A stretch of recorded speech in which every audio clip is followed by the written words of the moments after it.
Brought to you by Refuge Ministries Canada. For the next half hour, your hearts will be filled with hope as you hear real-life stories of individuals who have been changed by the power of God. Enjoy the show.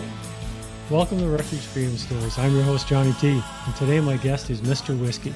Mr. Whiskey is a veteran, founder, host, and producer of the Couple of Nukes and Radiating Faith podcasts, an ambitious entrepreneur, and an author excited about his current work on a new faith-based book.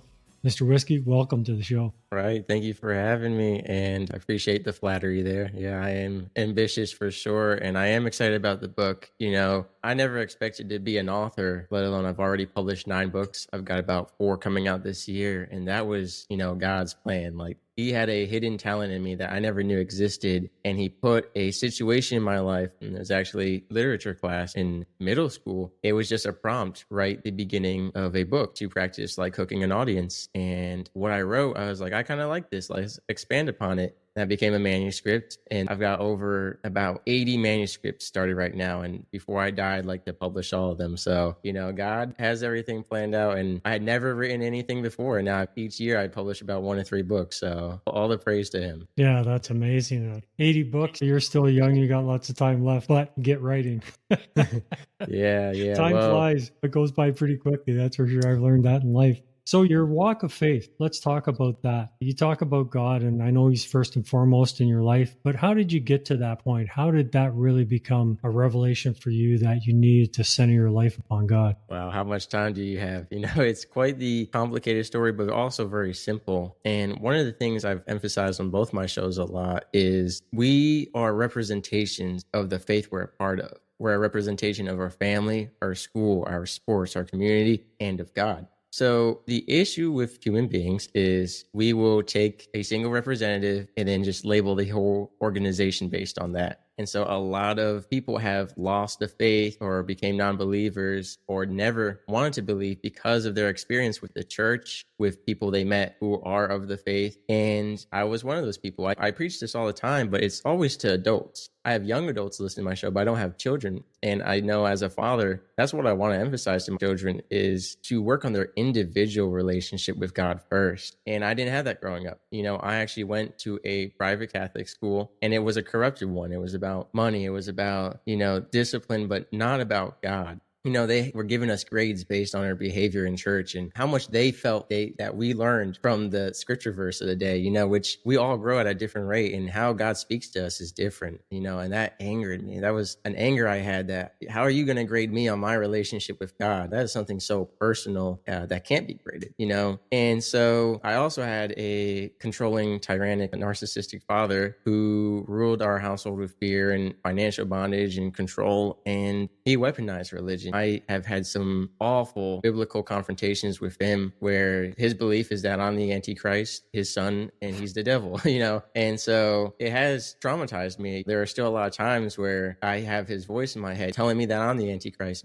I actually saw Jesus in a dream once. I remember I had called out to him and I said, Jesus, if even the Antichrist called out for him, would you not save him too? And I remember the sky glowed yellow and heavenly, and I didn't see Jesus, but I know he came down, and he was funny. He gave me a belt buckle with a tractor on it. And that was the symbol of his salvation for me. And being a Southern man, and military members, all have big belt buckles. It was kind of like he had gifted me this representation of my faith. And I went online the next day. I'm like, I got to get this belt buckle. So I've had a very bad experience, and I let that, dictate my life like many people have. We see hypocrisy, right? We see Christian people, Catholic people, Protestants, or whoever it is, and we're like, look at them. They're drunk on the street, or they're cheating, or they're doing this and that. And we want to hold them to such a high standard, especially non-believers, more so than believers. We hold them to such an unrealistic standard. I spoke recently in Radiating Faith, episode 2, about holding each other accountable. And I said, it's so important to have your individual journey with God and know the word, because when you try to hold people accountable for their sins or help guide them toward the faith, they are going to use the word against you any way they can. And the only way you can outsmart someone in the Bible with knowledge is if you've read it, if you understand it, if you pray for God's Spirit to be upon you. And so I actually rejected God, and a freshman year of high school, things got really bad. Maybe it was sophomore year. And I remember between the family drama and the schooling, because I went from private Catholic school to public school in a not so nice town where my father was a cop for 25 years. people hated me because he had arrested them, their parents, right? And so between my father's weaponization of religion in corrupt Catholic school, it ended up being, hey, like, I don't think God is real anymore. And I was like, you know what? I'm going to write up my own book, my own religion. I'm going to make my own book of philosophy. Like, it's crazy now, because I am walking the faith, I'd like to say, as strongly as I can, growing every day. And it's crazy to think that I was going to make my own religion at some point. But the world was just such a crazy place for me growing up. And I remember saying, God, I'm going to give you one more chance. And, like, prove you're real, like, strike me down. And I actually have a scar on my right forearm from where my arm got split open. And I had to go get 7 stitches. And it was, miraculous. It wasn't miraculous for me because my parents were like, how did you get this cut? What are you doing? And everyone's mad and upset. But I was a doubting Thomas, and I wanted the proof, because all the proof that God has put in the world, there's so much proof of God in the world, but it gets skewed by our vision. We get these tinted, lenses put in us because of what we see others doing. And the only way to clean off those glasses that we're wearing, is to read the Bible and to talk to God and pray. And I talk about in my show how so many people wear a cross and say they're Christian or Catholic or believer. They can't quote any scripture to you. They've never been to church. They haven't gone since they're a kid. And I don't want to say they're frauds, but there are so many people who are of the faith. They just think or believe God's out there, but they don't reach out to him. They don't practice it. And so after the encounter with God, all throughout high school, I got more and more religious. And the older I got, the more religious I became. And then obviously the military is one of the biggest struggles with the faith. In the movies and the propaganda, it's always the soldier kissing the cross saying, God, prepare us in this battle. And historically speaking, and even nowadays, it's still the case where God is and the military are combined, where people who are of faith pray for strength, for victory, and what have you. But I come from the nuclear Navy, which is the largest atheist community within the military. And I was very close with the chaplain, which is like the priest on the ship. And he asked me, Mr. Whiskey, how do we get religion into that community? I'm like, it's so difficult because they're very logical, narrow-minded, egotistical people, because they're told you're 1% of 5% of people who can join the military. You're super smart and you know everything, and they think they know more than God, which none of us do, right? We've seen that in the Bible. We've read Job, and so it's hard to get it to them. And it's something I've wondered often. And there's also like no time in the military for people to pursue their faith. And when the military does provide the time, it's on their time with their people who are trained a little bit differently than regular priests. And that's why you have to read the Bible on your own when you're in the military, and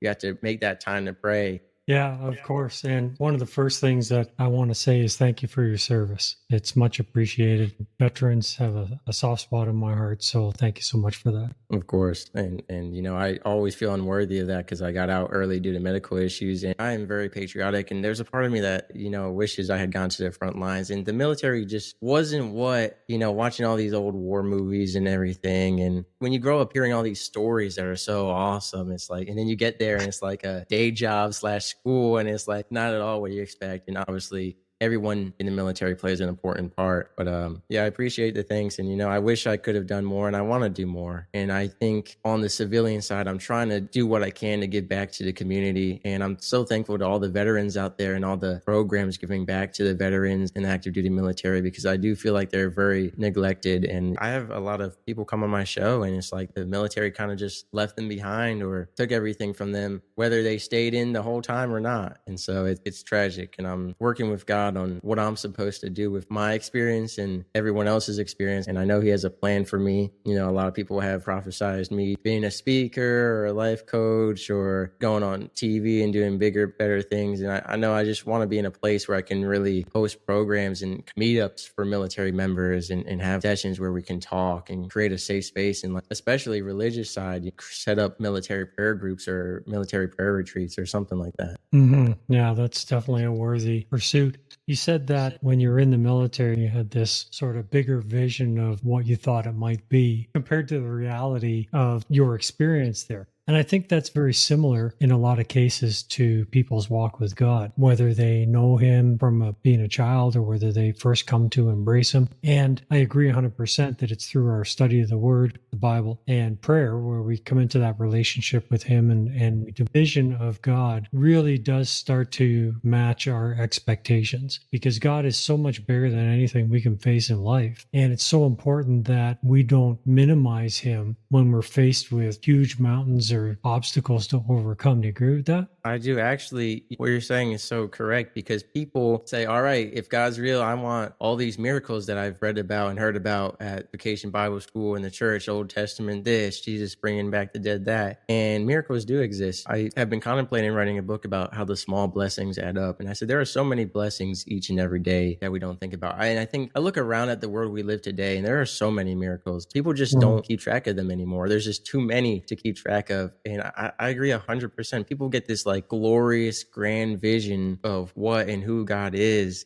and they set this high standard, and then they get disappointed when it's not met, especially with the younger generation's instant gratification. They want, all right, I want to turn my life to God and everything turns around in an instant. I'll have $1 million tomorrow, and I'll have all these kids and all this and that. So I agree 100%. And what I've noticed in my journey with God is there's also a lot of blessings and miracles that happen that we can't see until later on in life. It's kind of funny. I believe in some way, being an author, I've actually always viewed God as an author to understand it easily.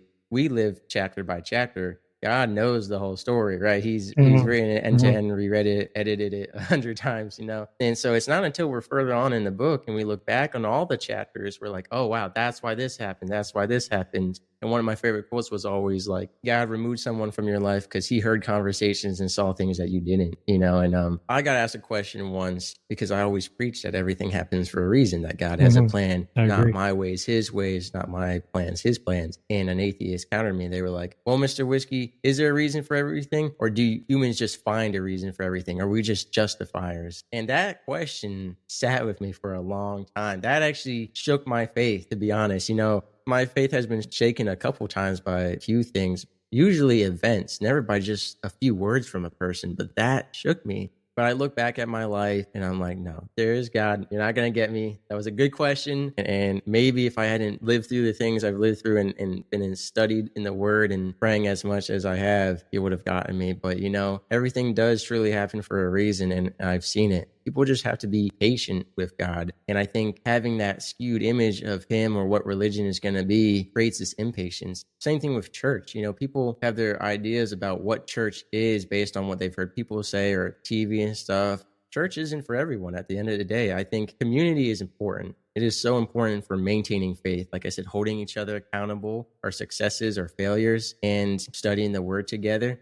Jesus said, wherever 2 or more of you are gathered in my name, like community is important. Like that is expressed in the Bible. But what else did Jesus do? He went out and prayed alone. So you need to have both. And maybe a big community isn't for you. Maybe church is too strict, or the people there are just closed-minded. It might just be that church. And my suggestion is search the web, search the world. We live in such a big world, because now we have the whole online world. We live in 2 worlds, really. As crazy as that is to see, there are so many different groups of people who are like you pursuing God, and you just have to find the one that you connect with, and God will provide that for you. But first, you and God have to have a relationship. Yeah, I'm actually going to suggest that we live in 3 worlds. There's this world, there's the internet world, and then there's the spiritual world. And that's where we develop our relationship with Christ. You're right. We need to spend time with him. We need to learn to hear his voice. Because you're in the generation you're in, which is different than the generation I'm in by a number of years. By just a few years. Yeah, a few years, yeah. A few decades, maybe. Yeah, there are some really big challenges for your age. I'm a big believer in the prophecies of the past that God is going to raise up that generation to combat the enemy and to bring about a revival. And we're starting to see that around the world, right, in a bunch of places. Seen a lot of it actually in the U.S. college campuses and university campuses and so on. And when you see in the papers and what's going on today with all of these protests and all of this violence and things going on in those college campuses, when you take a look back from that spiritual world, it's easy to see what's going on. There's a fight for the souls of our youth today. You talk to a lot more people in your own generation than I ever will. How do you see that today? What do you see as the biggest battles for those who are listening from your generation to this show? And what do you see the greatest ways that God is impacting life to give them victory over those things? Well, there are so many battles being fought I have to say the overarching war, though, is sexual immorality, because that is an umbrella that encompasses a lot of things. Like, for example, one of the biggest battles being fought is abortion and pro-life, pro-choice. What I've seen, which actually surprised me, is one of the local colleges here in Georgia, they have groups. They have anti-abortion groups of religious people getting together, and that's great. But the sexual immorality includes all the other political stuff going on with changing your gender, same-sex marriage, and all that, in the pornographic industry, right? All of that is covered by sexual immorality. And so that's the big war being fought that I really see, because it drives so much, especially on social media. That's all it's about. It's all pictures that are sexualized. I said it on a recent episode of my show, Couple of Nukes, actually. I hadn't realized it until I actually said it. I said sexuality is the new beauty standard, and that's creating a whole slew of insecurity issues, self-esteem issues, and it's destroying the sanctity of the bedroom and marriage. And there's also a lot of bad marriages being formed. I think the economy is pushing marriages that aren't good. I've seen the military causes a lot of bad marriages, but sexual immorality is causing bad marriages because you have a lot of people having kids and then they're getting married, but they're not getting married for love. So it's bad. I would say that's the biggest issue. And one of the things making it worse is AI and VR. The issue is God has a partner for us already, and so this is going to block what he wants to do for us. People who are exposed to pornography and VR and everything, they are actually more likely to commit sexual assault or harassment than someone who is not. They don't get it out of their system. They build a desensitization to it. They desensitize themselves to something intimate. It becomes just something normal to them. I mean, it's running rampant. And obviously pornography is not new. It goes back to the biblical times. Yeah, that's right. And what I will say, of course, anyone working in that industry, right, you're not beyond saving, right? I've seen a lot of success stories of people who post these girls who quit and turn their life to God, and they'll talk about how he saved them. And I think parenting is the big issue. Parents are no longer biblically based. Their morals are coming from politics or from outside influences. It's not coming from God and the Bible. They're turning to evil. And I actually said this the other day on episode 2 of Radiating Faith. I said, when you're going to hold someone accountable, be careful that you don't fall into the same temptation or sin. We are warned, when you are dealing with sin, it is contagious. It is a disease. And that's why knowing the Bible is so important. Going back to what I said, people who are committing sin or raised to think that sin is normal, which is the big issue. People are being raised to glorify and worship sin and sinful activities and sinful idols. They're going to use everything they have against you to justify themselves. And you can get caught up in that. Do you agree with me on all that? That sexual immorality is running rampant? Yeah, absolutely. And that's typical of the devil's playbook, right? It's just one of the tools in his arsenal of things that he wants to bring mankind down with and enslave them. But Jesus clearly sets us free from that. And as you said, that there's revival breaking out all over the place.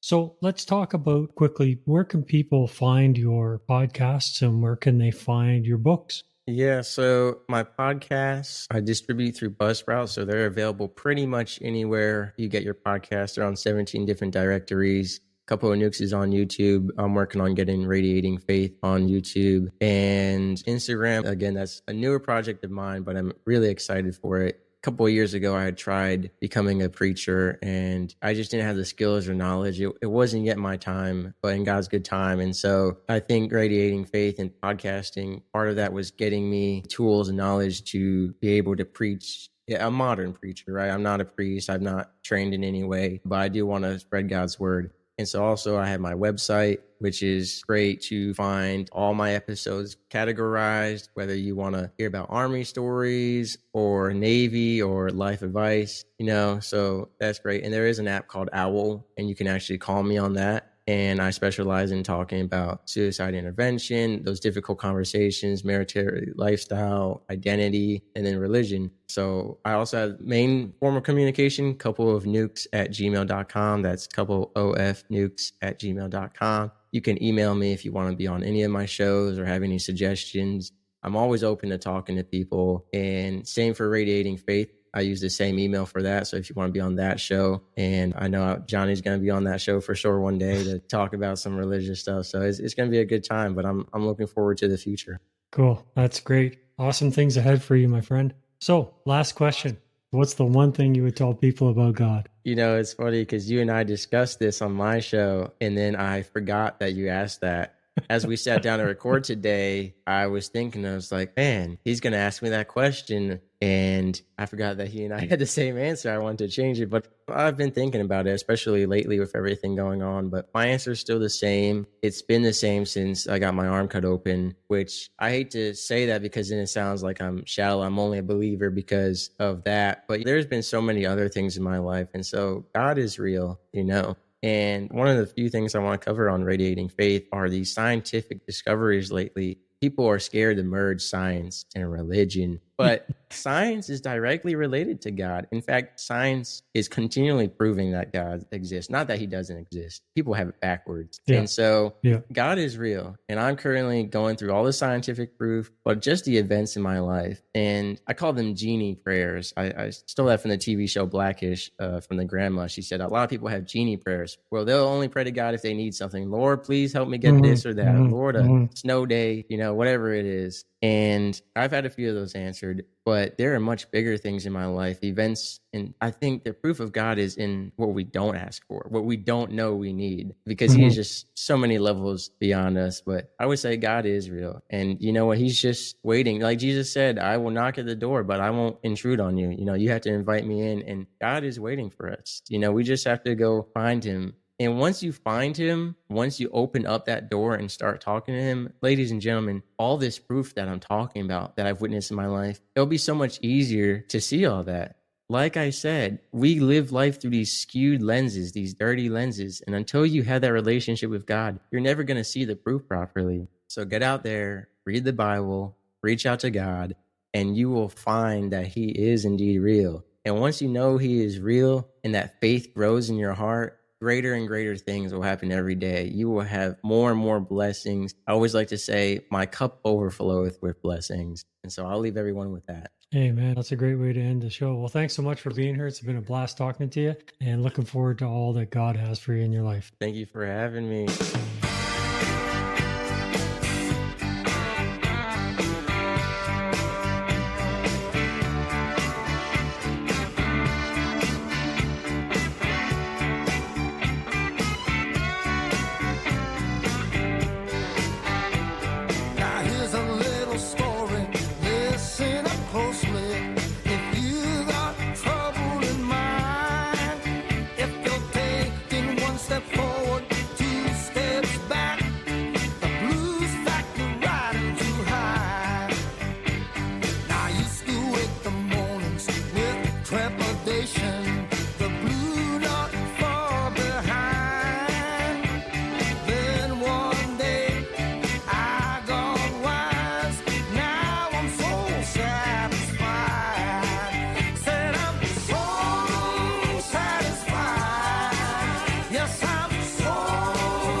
That when you put your trust in the past.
I hope that you have enjoyed the last half hour as much as I did. Thank you again to Refuge Ministries Canada for hosting the show. So until next time, may God richly bless you with peace, love, and happiness. We at Refuge Ministries are so blessed by the success of Refuge Freedom Stories and podcasts.